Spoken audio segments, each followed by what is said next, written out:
Alrighty, hello again, I am Blunty. A few things right off the bat. This isn't a review of the Pixel 5 as it stands as a complete smartphone. We'll touch on some of it, but what I'm concentrating on, focusing, if you'll accept the punny parlance, is one of my own core use cases for the smartphone in my life, which is as a camera.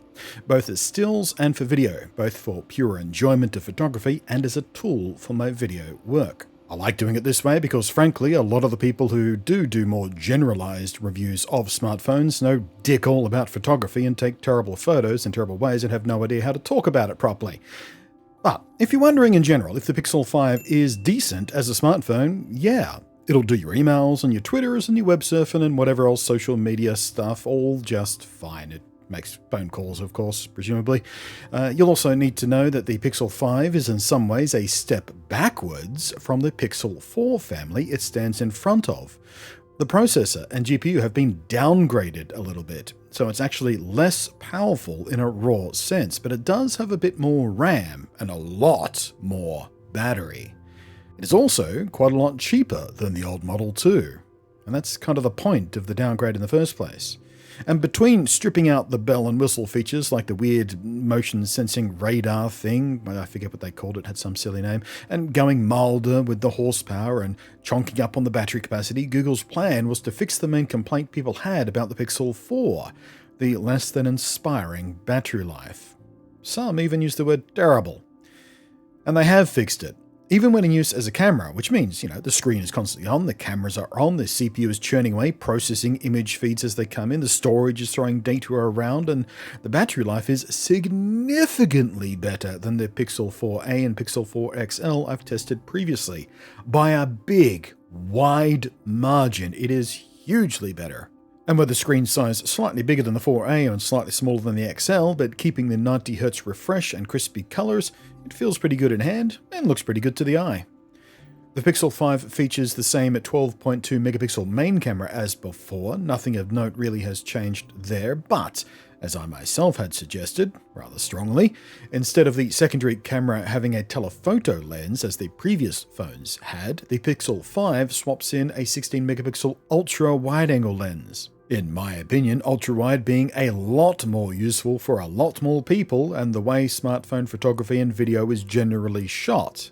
You can still use a telephoto mode, but it is cropped in from the main camera, so it isn't ideal. You are going to lose a bit of quality, but it is helped along by Google's superbly clever computational photography features, using clever machine brain tricks to help keep things looking nicer than a traditional simple zoom and crop would otherwise be. And this is Pixel's strength as a smartphone camera, with which the Pixel 5 they've kept and expanded upon, including making the low-light night shot and astrophotography modes work with all the cameras now, even combining night shot and portrait modes. And those low-light modes, and in particular the astrophotography mode, is as impressive as ever, but more powerful now that I can use them with all the cameras and with an ultra-wide-angle camera too. Okay, so the composition of this shot is going to be a bit crap, but I set it up for a very specific purpose. Number one, we've got a big old light source right there. We've got the cliffs right here. We've got some trees, which you just can't see right there, and the night sky beyond that, which, well, look, twinkly stars you can just barely see. So this is an incredibly tough shot to expose for.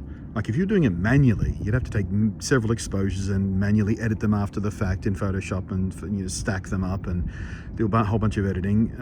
But computationally, accounting for this light on this rock surface, the ambient light on the trees with some lights behind them, and the night sky itself, and a 4-minute exposure, which has been happening here, we're just about done. It's the challenge. So let's see how we did. And gobsmacking. Pinpoint starlights. The leaves on the trees, even though they'll be moving in the breeze, they look like they're nice and crispy. The artificial bright street light on the rock face there looks like it hasn't blown out on me. The clouds look relatively natural there. They haven't smeared across the sky or anything. That's computational photography, and it's amazing. And I don't think I could have got that shot Like if I'd had taken 7 different exposures and tried to manually edit them, it wouldn't have looked that good. It's stunning. Just because I wanted the composition to be a bit better and to do an even more challenging photo, because now I've got that bright light source in the photo itself. So there. Also, there's a boat going by. I wonder how it's going to handle that. Is it going to smear that light? Is it going to pinpoint it? Is it going to ignore it? Let's find out. It's looking good on the preview. Got a bit of a flare there. There's some wide angle funniness going on the edge of the water here. That should be a flat horizon line, so it'd be interesting to see if it's just the preview or if it corrects for that lens aberration, etc. In the final exposure. I guess we'll find out in about a minute 15. 1. Computational photography! And let's have a look. Well. It does appear to have corrected for that lens aberration at the edges for the ultra-wide angle lens. We've captured that lens flare correctly. It seems to have ignored that boat that went by, just as an aberration. Again, stars look fairly pinpoint, although a little bit more washed out this time with that bright light source right in the frame this time. We're seeing a bit less of the stars. Trees, cliff look correctly exposed and not blurry by the wind. Well, the cliff was not blurry by the wind. The leaves, we'll zoom in on that and have a look. But yeah, computational photography, guys, it does amazing things. And this is a phone. This is a phone taking this shot. A phone. I love the future.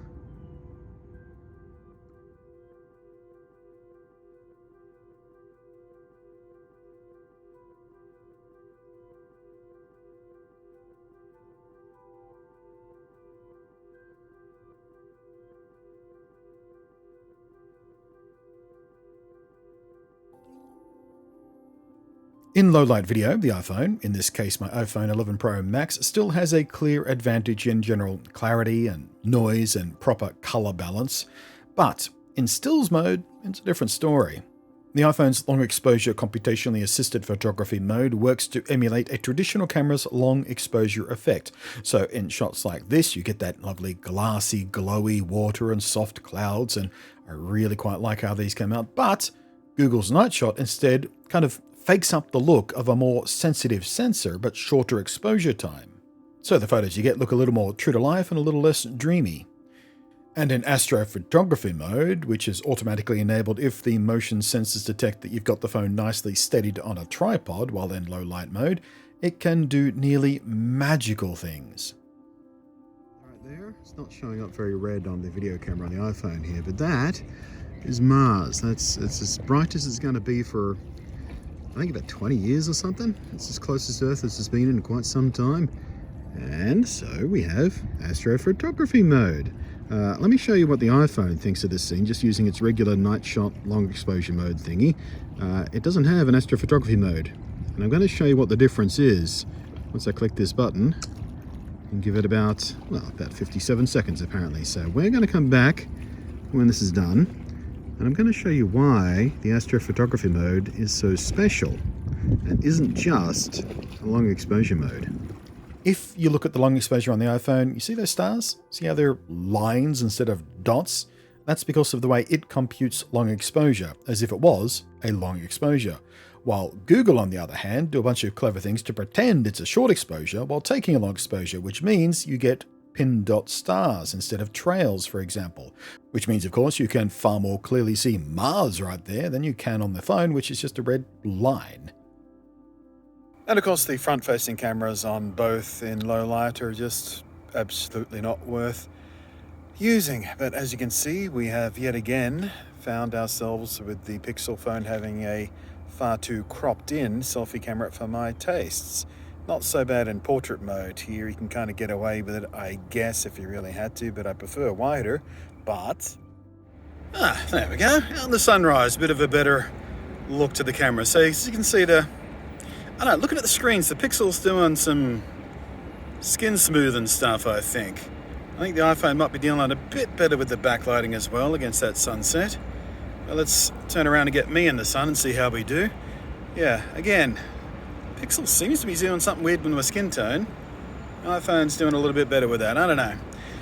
Whatever the issues with the skin tone or whatever, I guess you could try and fix for that in post, but it's the angle. It's the field of view. that worries me most with this selfie cam. If you're doing a vlog style thing, this is a much more comfortable, framing than this. This is way too close. And if you're doing a group shot, good luck. Which is kind of, one of the things people do with these front-facing selfie cameras. That's, they take the group shots. And on the Pixel, even 2 people is a crowded frame. But on the iPhone, 3 people, quite comfortable framing. I don't know. I don't know why Google keeps doing that with their cameras. The front-facing ones, it's too close. It's too close. It's too close. But out in more bright and friendly conditions, the cameras by today's standards are rather more ordinary on the Pixel 5. That's not to say they're not very, very nice, because they are. I'd happily use this device in a workflow or just for funsies. It's just that most smartphone cameras are so good these days, it's harder to stand out for ordinary shooting modes. I like the way it handles color, I like the way it handles motion, I like the way it handles depth of field when you're shooting close up. And I will say that the video stabilization is very effective and quite reliable, although I did hit the exact same slightly flaky and indecisive autofocus issues I had with both the Pixel 4s, which is a bit annoying. I'd kinda hoped they'd fix this time around. For mission critical stuff, I'd probably feel safer using a third-party app like Filmic Pro, which will let me take manual control over focus pulling for stuff like that, but other than that, the image processing, both traditional and fancy, do a good job at delivering clean, well-presented images, which are corrected nicely for all of the inherent issues with lenses this small, including the fishbowl effect you get from that ultra-wide as we talked about before. Now, price-wise, compared to the newly announced iPhones, it's about the same as an iPhone 12 mini, which is of course a bit smaller, but has similar camera arrangements and also has face recognition and true depth sensors and a much more powerful CPU. The iPhone lacks some of the superb but hardly everyday useful gimmicks like the amazing astrophotography mode we were just talking about, and both phones heavily use computational photography features for enhancing detail and dynamic range and do background blur for portraits and stuff like that. So aside from screen size, I can't see much advantage in the Pixel 5 over the 12 mini, except for those who simply prefer Android over iOS, and that's a fair enough choice to make. And if that's the case, then you are really best off with a Pixel over any other similarly spec'd Android, because Pixel phones run pure, unmolested Android. There's no bloatware, no third-party pre-installed crap, no branded interface bullcrap, no crapware shoved in your face. It's just clean and unfettered and, well, like I said, it's pure Android. And that's a really nice thing to have compared to what some other manufacturers do to their Android installs. Ugh. And it gets the fastest updates, of course, being Google's own phone and being pure Android. So you get faster security updates, you get faster feature updates, you get faster full-numbered operating system updates. You get those day one. The Pixel 5 is a smartly designed, fuss-free, clean and thoughtfully designed Android phone that will keep the photo and video nerds pretty happy. It's not a flagship device, it's not the best at anything it does, it's not the most powerful at anything it does, it's not feature festooned, it doesn't have bells and whistles, it doesn't fold in half, and it wasn't made to be any of that stuff. It was just made to be a decent, kind of middle-of-the-road, pure, clean, unfettered Android phone, and that's perfectly legitimate by me. I quite like it. Thank you for watching, and thank you as always to the patrons scrolling up above. Your support means a tremendous amount to me. I hope you know it. I say it every damn video, or at least I'm supposed to say it every damn video. I intend to say it every damn video, but I hope you know I do appreciate your extra above and beyond support. You're wonderful people. But I am Blunty, thank you for watching, and I will catch you next time.